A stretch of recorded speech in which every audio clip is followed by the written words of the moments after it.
Hello students, welcome to my YouTube channel Home Education. Today I am going to give detailed summary of Nelson Mandela from Long Walk to Freedom. So are you ready? Listen this summary very carefully and attentively. तो students, मैं आज आपको class 10th CBSE board की first flight book का lesson 2 Nelson Mandela की detail summary पढ़ाने जा रहा हूँ, बताने जा रहा हूँ। इसको सुनते हुए आप मेरे चैनल होम एजुकेशन को सब्सक्राइब कर लें ताकि आपको अधिक से अधिक जानकारी प्राप्त हो सके। तो स्टूडेंट्स, जैसा कि आप जानते हैं, आज का हमारा टॉपिक है नेल्सन मंडेला। तो सबसे पहले मैं आपको नेल्सन मंडेला के बारे में थोड़ा सा संक्षिप्त परिचय दे दूं। Nelson Mandela south African president थे और ये पहले साउथ अफ्रीकन ब्लैक प्रेसिडेंट थे। मतलब ये साउथ अफ्रीका के प्रथम अश्वेत राष्ट्रपति थे, काले थे वो। तो नेल्सन मंडेला से पहले लगभग 300 सालों तक साउथ अफ्रीका में गोरे लोगों ने शासन किया था। 300 सालों तक गोरे लोगों ने शासन किया था और इन गोरे लोगों ने काले लोगों का बहुत ज़्यादा शोषण किया था। स्कूल हो, कॉलेज हो, हॉस्पिटल हो, बैंक हो या कोई भी पब्लिक सेक्टर हो, हर जगह काले लोगों के साथ अपार्थाइड सिस्टम फैला हुआ था, भेदभाव वाला सिस्टम फैला हुआ था। काले लोगों को अच्छी नौकरी नहीं थी, काले लोगों को अच्छी शिक्षा नहीं थी, काले लोगों का अच्छा रहन सहन नहीं था, अच्छी सुविधाएं नहीं थी, अच्छे घर नहीं थे। इनकी ज़िंदगी बहुत ही पॉवर्टी में, भुखमरी में, गरीबी में गुजरती थी और इन्हें लोग बहुत ज़्यादा तिरस्कृत करते थे, ख़ास तौर से गोरे लोगों के द्वारा। यहाँ तक कि काली महिलाओं का भी शोषण होता था। तो अब आप समझ चुके होंगे कि नेल्सन मंडेला पहले साउथ अफ्रीकन प्रेसिडेंट थे जो काले थे। तो अब मैं आपको ये बताना चाहता हूँ कि 300 साल तक जब गोरे लोगों ने काले लोगों का शोषण किया तो ऐसा तो है नहीं कि काले लोग फिर शांति से बैठे होंगे। कोई भी शोषण को इतना बर्दाश्त कर नहीं पाएगा।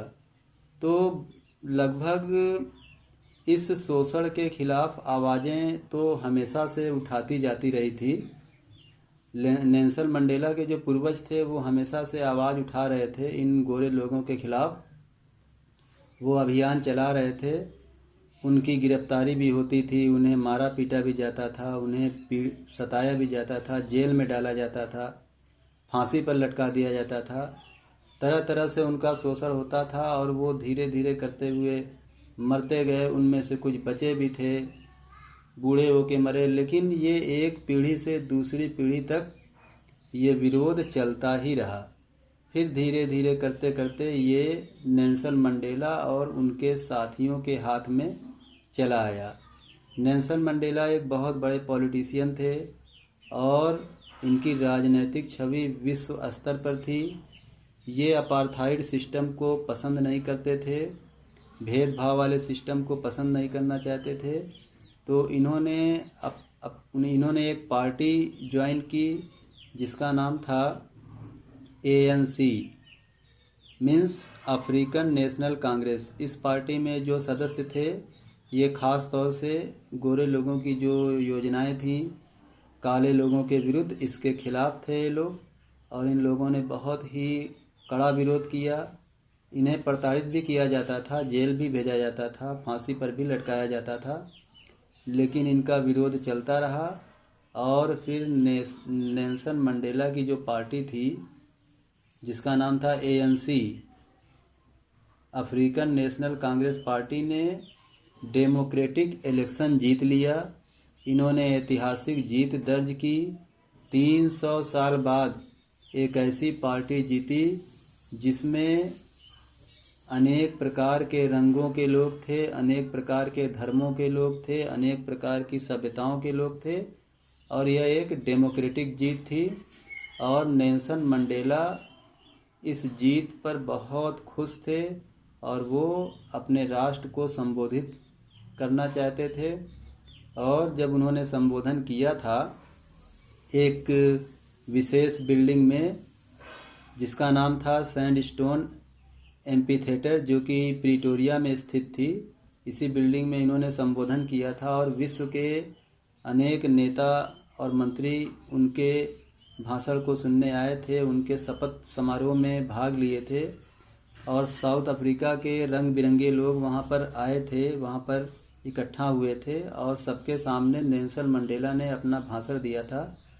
तो उसी का अंश जो है इस लेसन में दिया गया है। उसी बात को नेल्सन मंडेला ने जो कहा था इस लेसन में दिया गया है।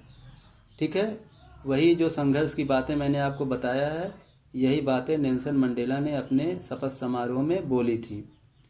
तो नेल्सन मंडेला ने एक आत्मकथा लिखी थी जिसका नाम था लॉन्ग वॉक टू फ्रीडम, यानी आज़ादी के लिए लंबा संघर्ष। तो इसमें उन्होंने बताया है, जैसा कि मैंने आपको बताया कि नेल्सन मंडेला या उनके पूर्वज लोगों ने आज़ादी के लिए क्या क्या किया, क्या क्या बलिदान दिया, किस तरह से वो प्रताड़ित हुए, ये सारी बातें नेल्सन मंडेला ने कही। इस समारोह में, शपथ समारोह में, उनकी जो बेटी थी नेल्सन मंडेला की ज़ेनानी, वो भी उनके साथ थी। जब समारोह शुरू हुआ, शपथ समारोह शुरू हुआ, तो रंग बिरंगे लोगों ने एक साथ मिलकर के डांस किया, रंग बिरंगे लोगों ने एक साथ मिलकर के गाना गाया और फिर हेलीकॉप्टर से रंग बिरंगे रंग उड़ाए गए। ये इस बात का प्रतीक था कि अब साउथ अफ्रीका में सिर्फ एक ही रंग नहीं चलेगा, सभी रंग मिल करके काम करेंगे, यानी कि डाइवर्सिटी इन यूनिटी वाली विचारधारा लाई जाएगी। और फिर तब से जो है साउथ अफ्रीका में हर वर्ग के लोग इलेक्शन जीतने लगे। तो ये नेल्सन मंडेला की ये कहानी है। तो आप लोगों को ये कहानी कैसी लगी, और आप इसको बहुत ध्यान से सुनिएगा, इसे देखिएगा और फिर क्वेश्चन के आंसर आप सावधानी से करिएगा। ठीक है, मेरे इस चैनल होम एजुकेशन को आप सब्सक्राइब कर लीजिएगा। ओके, थैंक यू, जय हिंद।